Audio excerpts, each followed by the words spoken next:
അവൾ ഒറ്റ ഒരുത്തി എല്ലാത്തിനും കാരണം. നിന്റെ ചേച്ചിയുടെ കാര്യം തന്നെയാ പറഞ്ഞത്. ആ സൂര്യ അവിടെ കൊണ്ടുവന്നതിന് ആരാ? അവളല്ലേ? അല്ലമ്മേ, അല്ലേ? എനിക്കിപ്പോ എല്ലാ സത്യവും മനസ്സിലായി. ചതിച്ചത് ചേച്ചിയല്ല, അവിനാശ് തന്നെയാ. അവന്റെ ഭാര്യയുടെ അസുഖം ഉടനെ ഭേദമാവുമെന്ന് അവനറിയായിരുന്നു. അതുകൊണ്ട് മാത്രം അവന് കല്യാണത്തിന് ധൃതി പിടിച്ചത്. അങ്ങനെയാണെങ്കിൽ തന്നെ എന്താ അവള് ഡിവോഴ്സ് വാങ്ങി പോകുന്നല്ലേ പറഞ്ഞത്? അത് ശരിയായിരുന്നെങ്കിൽ പിന്നെ അവൾ എന്തിനാ കല്യാണ സ്ഥലത്തേക്ക് വന്നത്? അത് ശരിയാണല്ലോ. അത് മാത്രമല്ല, ആ പെണ്ണിനെ കണ്ടപ്പോ തന്നെ അവനോടി രക്ഷപ്പെട്ടു കളഞ്ഞില്ലേ? അപ്പൊ അവൻ നമ്മളോട് പറഞ്ഞതെല്ലാം കള്ളമായിരുന്നു മോളെ. ഇതൊക്കെ ഒറിജിനലാണോന്ന് കൊണ്ടുപോയി പരിശോധിച്ച് നോക്ക്. അപ്പൊ അറിയാൻ സത്യം എന്താണെന്ന്.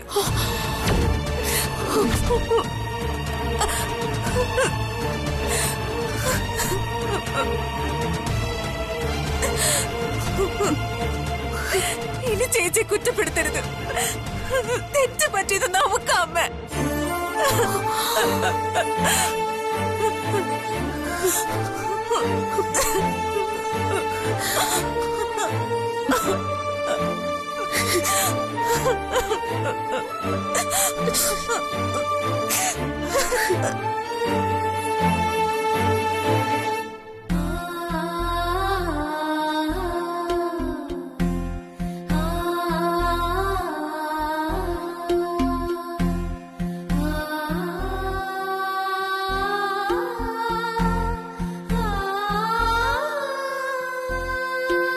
സുപ്രിയ, നീ അറിഞ്ഞായിരുന്നോ ഇന്ന് അമ്പലത്തിൽ എന്താ നടന്നെന്ന്?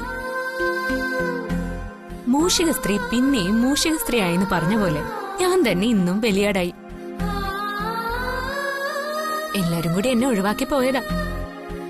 പക്ഷേ ആ സമയത്ത് പ്രിയ അന്വേഷിച്ച് എനിക്കവിടെ പോയേണ്ടി വന്നു. ചെന്നപ്പോഴോ നമ്മുടെ ഡി കെ ഇല്ലേ, ഡി കെ വന്ന് എന്റെ കൈ പിടിച്ചുകൊണ്ട് പോയി പൂജയ്ക്കിരുത്തി. എന്റെ കഴുത്തിൽ ദാ ഈ മാലയിട്ടു. എന്താ ഇതിന്റെയൊക്കെ അർത്ഥമെന്ന് എനിക്ക് മനസ്സിലാവുന്നില്ല സുപ്രിയ. ഒരു തവണ അബദ്ധത്തിൽ ഞാൻ നിന്റെ ഭർത്താവിനെ കെട്ടിപ്പോയി. പക്ഷേ ഇതിപ്പോ 3 തവണയായി അയാൾ എന്റെ കഴുത്തിൽ താലി കെട്ടുന്നു. അപ്പൊ ശരിക്കും ആരാ കുറ്റവാളി? ഞാനാണോ അതോ അയാളാണോ? എന്തായാലും ഞാനൊരു കാര്യം തീരുമാനിച്ചു. ഈ ദൈവത്തിന്റെ കൈ ദൈവത്തിന്റെ കൈന്ന് കേട്ടിട്ടില്ലേ? ഇതിനകത്ത് അതുപോലെ എന്തോ ഒന്നുണ്ട്. ഇല്ലെങ്കിൽ പിന്നെ എന്റെ കഴുത്തിൽ അയാൾ 2 പ്രാവശ്യം അറിഞ്ഞുകൊണ്ട് താലി കിട്ടുമോ? എന്നാലും എനിക്ക് ചെറിയൊരു സന്തോഷമൊക്കെ ഉണ്ട് കേട്ടോ. നിന്റെ ഹിറ്റ്ലറിനെ മാറ്റിയെടുക്കാൻ എനിക്ക് പറ്റുമെന്നൊന്നും അറിയില്ല. പക്ഷേ ഇപ്പൊ എന്റെ മനസ്സിൽ ഒരു ചെറിയ ഇഷ്ടമൊക്കെ തോന്നുന്നുണ്ട്. എന്തായാലും ഈ മാല നിന്റെ അടുത്ത് തന്നെ ഇരിക്കട്ടെ.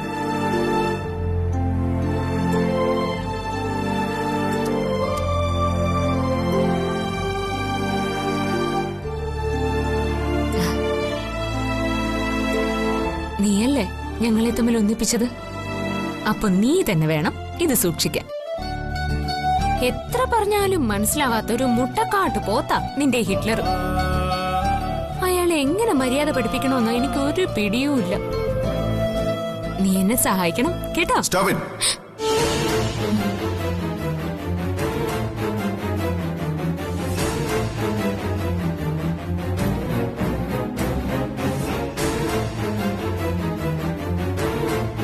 നീ എന്തായി കാണിച്ചത്? ഞാനെന്ത് കാണിച്ചു? ഈ മാല എന്തിനാ സുപ്രിയയുടെ ഫോട്ടോയ്ക്ക് മുമ്പിൽ കൊണ്ടുവച്ചത്? എനിക്ക് തോന്നിയിട്ട്. എന്നാ വേണ്ട, അങ്ങനെ ആവശ്യമില്ലാത്ത ഒന്നും കൊണ്ടുവയ്ക്കാനുള്ള സ്ഥലമല്ല ഇത്.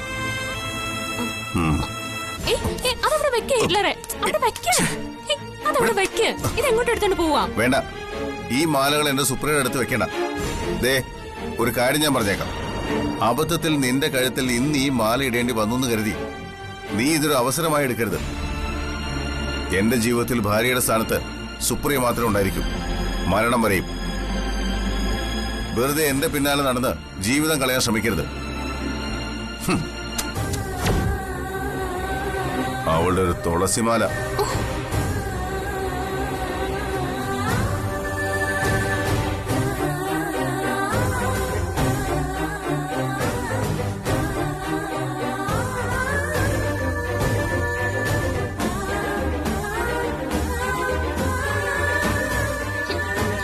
എന്റെ ദൈവമേ, ഞാനിത് എന്ത് പഴിച്ചു?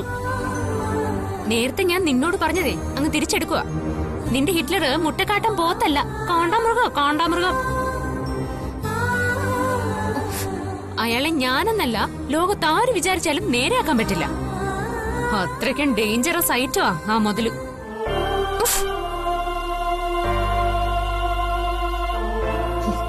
എന്തായാലും എടുത്തെറിഞ്ഞല്ലേ, അവിടെ തന്നെ കിടക്കട്ടെ, ഞാൻ പോവാ.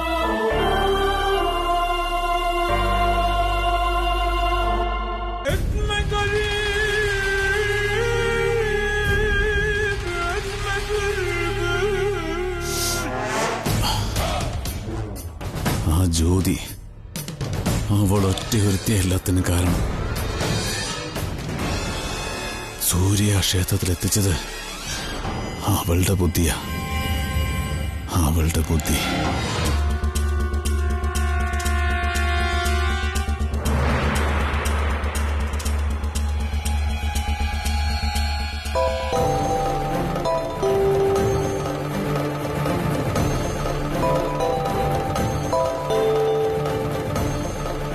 എത്ര വട്ടം പ്രിയ വിളിച്ചു, അവള് ഫോൺ എടുക്കുന്നില്ലല്ലോ.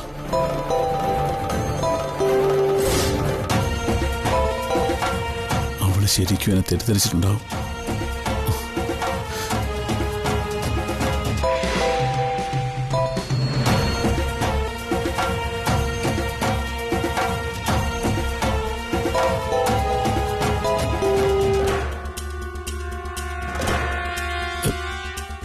പ്രിയ, ഫോൺ എടുക്ക്, എനിക്ക് നിന്നോട് സംസാരിച്ചാ മതി.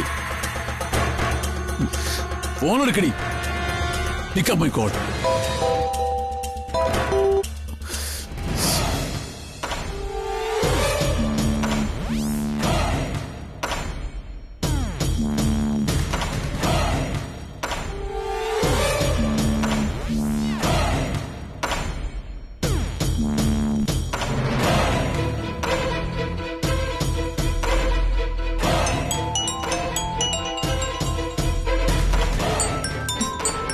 ദുഷ്ടനിപ്പ എന്തിനാ എന്നെ വിളിക്കുന്നേ?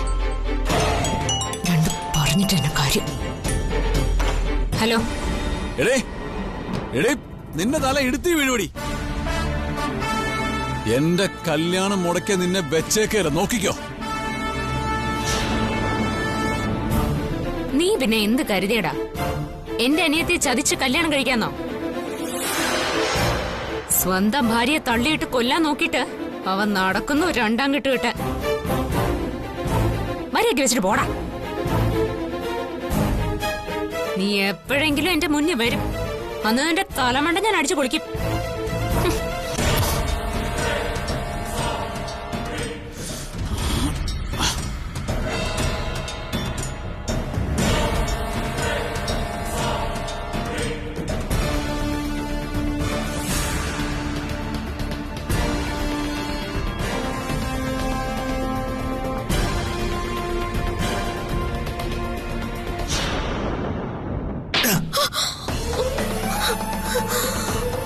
കൊന്നു കളയും നിന്നെ ഞാൻ. എല്ലാത്തിനും അകത്തിട്ട് ഈ വീടിന് തീ വയ്ക്കും ഞാൻ. അതിൽ ബന്ധിയാകുന്നാടി ഇതിനേക്കാൾ നല്ലത്. എടി, നിനക്ക് എങ്ങനെ ധൈര്യം വന്നടി ഞാനറിയാതെ ഇവളുടെ കല്യാണം നടത്താൻ?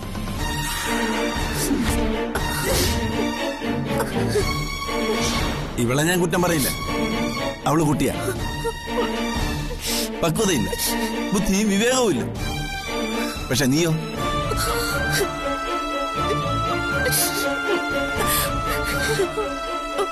ഇവളെ പെറ്റ തള്ളയല്ലേടി നീ. ഇവളുടെ ജീവിതത്തിൽ ഒരു കരട് പോലും ഇല്ലാതെ സംരക്ഷിച്ച് പിടിക്കേണ്ടുള്ളല്ലേടി നീ. എടി, അമ്മ എന്ന് പറഞ്ഞാൽ ആരാ? ആ വാക്കിന്റെ അർത്ഥം അറിയാവടി നിനക്ക്? അറിയാമായിരുന്നെങ്കിലേ നീ ഈ അഹങ്കാരം കാണിക്കില്ലായിരുന്നു. ഛെ, തെറ്റുപറ്റിപ്പോയി സുധേട്ട, പറ്റിപ്പോയി, അബദ്ധം പറ്റിപ്പോയി. അബദ്ധോ? ആണോടി അബദ്ധം?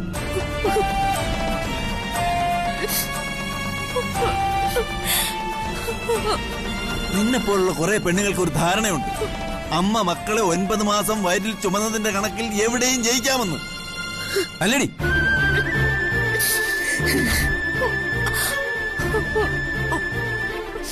ഒൻപത് മാസം വയറ്റിൽ ഗർഭം ചുമക്കുന്നത് ഒരു സ്ത്രീ ചെയ്യുന്ന ത്യാഗം തന്നെയാ. പക്ഷേ ഒന്നും മറക്കരുത്, അച്ഛൻ അമ്മ 9 മാസം മക്കളെ വയറ്റിൽ ചുമക്കുമ്പോ ഒരു ജീവിതകാലം മുഴുവൻ കുടുംബത്തെ ചുമലിലേറ്റുന്നവനാ അച്ഛൻ. ജീവിതത്തിന്റെ ലാഭനഷ്ടങ്ങൾ നോക്കാതെ ഒരായുസ് മുഴുവൻ ഇൻവെസ്റ്റ് ചെയ്ത് ഒരച്ഛൻ നടത്തുന്ന ബിസിനസ്സാ കുടുംബം. അത് തകർന്നാ പിന്നെ ജീവിച്ചിരുന്നിട്ട് കാര്യമില്ല. എന്റെ ബിസിനസ് പൊളിഞ്ഞു. നീ അത് വേരോടെ പിഴുതെടുത്ത് ദൂരേക്ക് എറിഞ്ഞു. 2 മക്കൾക്ക് ഞാൻ ജന്മം നൽകി. 2 തരത്തിൽ 2 മക്കളും എനിക്ക് നഷ്ടം മാത്രമേ തന്നുള്ളൂ. ഇനി എനിക്ക് മുന്നോട്ട് പോകാൻ വയ്യ. ഇവിടെ തീരണമല്ല. സുധേട്ടാ, എന്തൊക്കെ ഈ പറയുന്നത് നിങ്ങൾ? ഇറങ്ങടി. എടി, എന്റെ വീട്ടിൽ നിന്ന് ഇറങ്ങാൻ. സ്വന്തം ഭർത്താവിനെയും മക്കളെയും ചതിക്കാൻ ശ്രമിച്ച നിനക്ക് ഈ വീട്ടിൽ ജീവിക്കാൻ അവകാശമില്ല.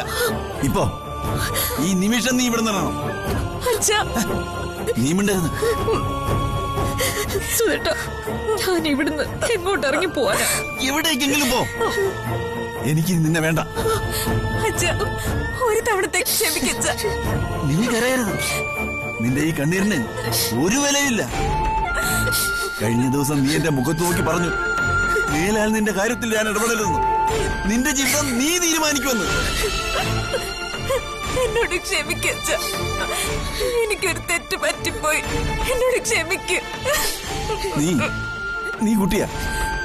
ജീവിത പരിചയമില്ല, അനുഭവമില്ല, പട്ടിണി കിടന്നിട്ടില്ല, ഇല്ലായ്മ അറിഞ്ഞിട്ടില്ല, കുടുംബം പോറ്റാനുള്ള കഷ്ടപ്പാട് അറിഞ്ഞിട്ടില്ല. കിളിക്കുഞ്ഞിന്റെ വായിലേക്ക് ഭക്ഷണം വെച്ച് കൊടുക്കുന്ന പോലെ നിന്നെ ഞാൻ പോറ്റി വളർത്തി. അതിനുള്ള ശിക്ഷ നീ എനിക്ക് തന്നു. നിന്നോട് വേണമെങ്കിൽ ഞാൻ ക്ഷമിക്കാം, പക്ഷെ ഇവളോട് ഞാൻ ക്ഷമിക്കില്ല.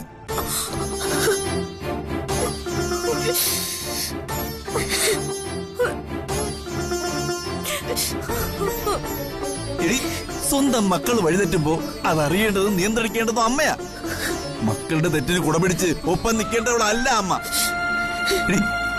ഇക്കാലം അത്രയും എന്നോടൊപ്പം കിടന്നുറങ്ങിയോളല്ലേ നീ? ഇവളുടെ കഴുത്തിൽ ഒരു താലി വീഴുന്നത് അച്ഛനായ എന്റെയും സ്വപ്നമല്ലേ? ഒരു ദുഷ്ടന്റെ 2ാം ഭാര്യയായിട്ട് എറിഞ്ഞു കൊടുക്കേണ്ടവളല്ല എന്റെ മോള്. ഒരു വാക്ക് നിനക്ക് എന്നോട് പറയാമായിരുന്നു, ചെയ്തില്ല. പകരം കിട്ടാൻ പോകുന്ന സ്വർണവും പണവും ഒക്കെ സ്വപ്നം കണ്ട് നീ എന്നെ ചതിച്ചു. ഇനി നീ എന്റെ ജീവിതത്തിൽ വേണ്ട. ഇറങ്ങടി.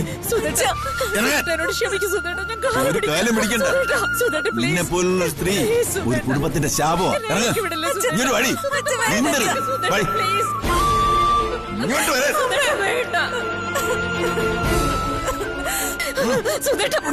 വിളിക്കരുത് നീ എന്നെ. എങ്ങനെ ഇറങ്ങിപ്പോ. ഓടി. വേണ്ട. വാതിൽ തുറക്ക് സുധേട്ടാ.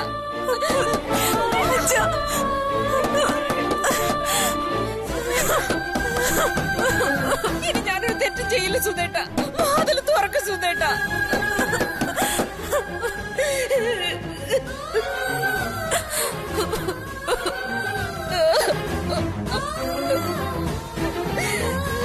സുധേട്ടാ,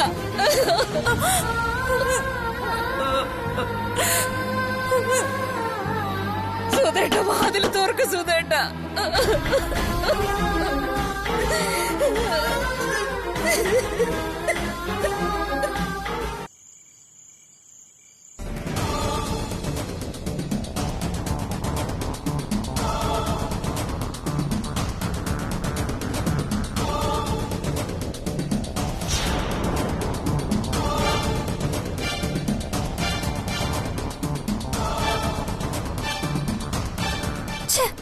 നാണക്കേട്.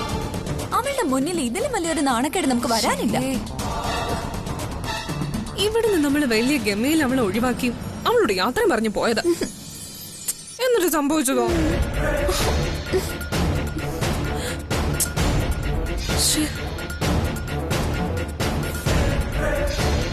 അല്ല, ഈ ശ്രീയേട്ടൻ ഇത് എന്ത് പണിയാ കാണിച്ചേ? ബാംഗ്ലൂരിൽ നിന്ന് പുറപ്പെട്ടെന്നും പറഞ്ഞ് മായേച്ചിയെ പറ്റിച്ചു. ശ്രീയേട്ടൻ വന്നിരുന്നെങ്കിൽ മായച്ചിക്ക് ശ്രീയേട്ടനും കൂടി പൂജയെ പങ്കെടുക്കായിരുന്നില്ലേ? ഇതിപ്പോ നമ്മൾ ഒഴിവാക്കിയവള് നമ്മുടെ മുന്നിൽ വെച്ച് വീണ്ടും ആ പൂജ പങ്കെടുത്തു. പൂജയിൽ പങ്കെടുത്തത് മാത്രമല്ല ചിത്ര പ്രശ്നം. വീണ്ടും ഒരിക്കൽ കൂടി ചടങ്ങിന്റെ പേരിലാണെങ്കിലും അവര് മാലയിട്ട് ഭാര്യ ഭർത്താക്കന്മാരായി. അതങ്ങോട്ട് സഹിക്കുന്നില്ല.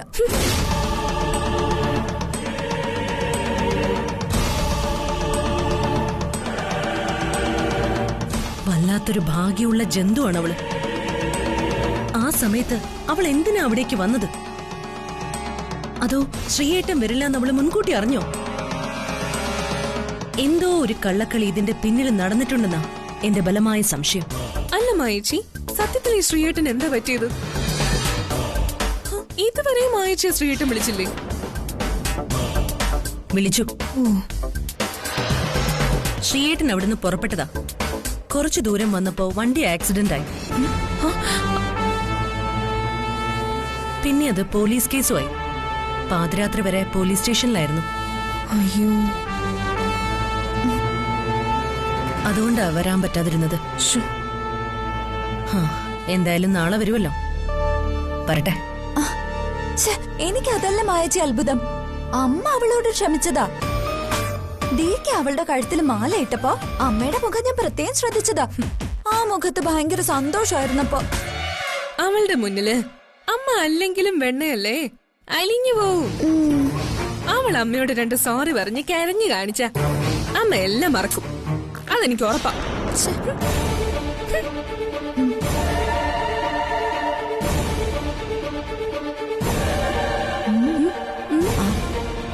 മായച്ചി എന്താ ആലോചിക്കുന്നേ? നമ്മൾ അവരെ അകറ്റാൻ എത്രമാത്രം ശ്രമിക്കുന്നുവോ അത്രമാത്രം അവര് തമ്മിൽ അടുത്തുകൊണ്ടിരിക്കുക. ഓരോരോ സന്ദർഭങ്ങള് ദൈവം തന്നെ അവർക്കായിട്ട് ഉണ്ടാക്കി കൊടുത്തുകൊണ്ടിരിക്കുക. എന്താ അതിനർത്ഥം? നമ്മൾ വിചാരിക്കും പോലെ അത്ര പെട്ടെന്നൊന്നും അവൾ ഈ വീട്ടിൽ നിന്ന് ഇറങ്ങിപ്പോകാൻ പോകുന്നില്ല. അമ്മയുടെ മനസ്സില് അവളോടുള്ള വിരോധം ഒരു തീയായി കത്തിക്കാൻ നമുക്ക് കഴിഞ്ഞിരുന്നു. പക്ഷേ ഇന്നത്തെ ഈ ഒരൊറ്റ സംഭവം കൊണ്ട് എല്ലാം പഴയപടി തന്നെ ആവുമെന്നാ എനിക്ക് തോന്നുന്നത്. എന്തൊരു വൃത്തിയിട്ട ചടങ്ങാ ഇതൊക്കെ. എല്ലാ ചടങ്ങിനും ഓരോ തവണ മാലയിട്ട് കല്യാണം കഴിക്കൂ. ഓരോ ആചാരങ്ങള്. ഈ ആചാരങ്ങളൊക്കെ എന്നെ നിർത്തലാക്കേണ്ട സമയം കഴിഞ്ഞു. മായിച്ചി, അവളോട് ഒരിക്കലും ക്ഷമിക്കരുതെന്ന് നമുക്ക് അമ്മയോട് ചെന്ന് പറഞ്ഞാലോ? വേണ്ട. ഡികെയുടെ ജീവിതത്തിൽ നല്ലത് നടന്നു കാണാൻ അമ്മ ആഗ്രഹിക്കുന്നുണ്ട്. ജ്യോതി ഡികെയുടെ ഭാര്യയായിട്ട് വന്നാൽ അത് നല്ലതാവുമെന്നും ഡികെ സന്തോഷത്തോടെ ജീവിക്കുമെന്നും അമ്മ കരുതുന്നു. അല്ലാതെ അവളോടുള്ള പ്രത്യേക സ്നേഹം കൊണ്ടൊന്നുമല്ല അമ്മ ഇതൊക്കെ സമ്മതിക്കുന്നതും അവൾക്കൊപ്പം നിൽക്കുന്നതും. ഡികെയുടെ സന്തോഷത്തിന് വേണ്ടിയിട്ടാ. ഡികെയെ ജയിലിലാക്കിയ അവളോട് ഈ ജന്മ അമ്മ ക്ഷമിക്കുമെന്ന് എനിക്ക് തോന്നുന്നില്ല.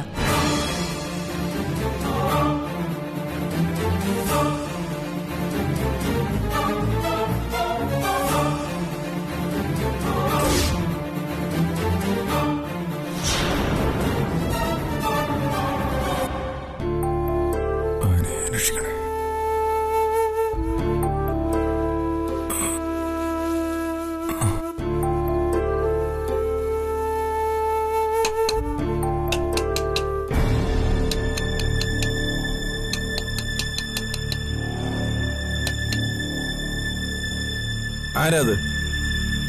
ആരാന്നല്ലേ ചോദിച്ചത്?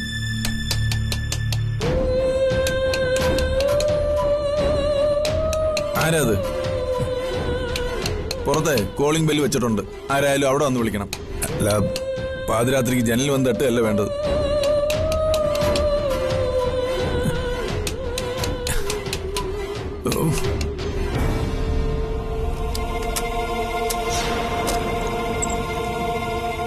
എന്താ ഇത് ഞാനാ സുധേട്ട. നീ എന്തിനാടി എന്റെ ജനലിൽ വന്ന് കെട്ടുന്നത്? ഇറങ്ങിപ്പൊടി. എന്നോട് ക്ഷമിക്ക് സുധേട്ട. പുറത്ത് ഭയങ്കര തണുപ്പാ. തണുപ്പോണ്ട് നിക്കാൻ വയ്യ. എന്നെ ഇനിയെങ്കിലും ഒന്ന് അകത്ത് കയറ്റി സുധേട്ട. പ്ലീസ്, ഞാൻ കാല് പിടിക്കാം. നീ എന്റെ കൈയും കാലും ഒന്നും പിടിക്കണ്ട, എങ്ങോട്ടെങ്കിലും ഇറങ്ങിപ്പോ. പ്ലീസ് സുധേട്ട. നിന്നെ ഇനി ഇവിടെ കയറ്റുന്ന പ്രശ്നമില്ലെന്ന്. അങ്ങനെ പറയല്ലേ സുധേട്ട. ഒരബദ്ധം പറ്റിപ്പോയതാ. ഭർത്താവിനെ അറിയിക്കാതെ മോളെ അണിയിച്ചൊരുക്കി അമ്പലത്തിൽ കൊണ്ടുപോയി കല്യാണം നടത്താൻ നോക്കുന്നതാണോ ഈ അബദ്ധം? എടി, അവൻ ചതിയനാണെന്ന് നിന്നോട് 100 വട്ടം പറഞ്ഞിട്ടും നീ കേട്ടോ? ഇപ്പൊ അവന്റെ ഭാര്യ കട്ടിൽ നിന്ന് എഴുന്നേറ്റ് വന്നപ്പോ നിനക്ക് നിന്റെ മോക്ക് കാര്യം മനസ്സിലായി. എടി, പെണ്ണുങ്ങളായാൽ ആദ്യം പറയുന്നത് അനുസരിക്കാൻ പഠിക്കണം. സുധേട്ട പറയുന്നൊക്കെ ശരിയാ. എല്ലാം ഞാൻ സമ്മതിച്ചു. എന്നെ എങ്ങനെയെങ്കിലും ഒന്ന് അകത്ത് കയറ്റി സുധേട്ട. Please please. നടക്കുന്ന കാര്യമെല്ലാം പറ. എനിക്ക് പേടിയാവുന്നു സുധേട്ട. ഞാനിനി നിങ്ങൾ അറിയാതെ ഒന്നും ചെയ്യില്ല സുധേട്ട. അയ്യോ, നിന്നെ ഇനി ഈ വീട്ടിൽ എന്റെ ഭാര്യയായിട്ട് താമസിപ്പിക്കാൻ നിർവാഹമില്ല.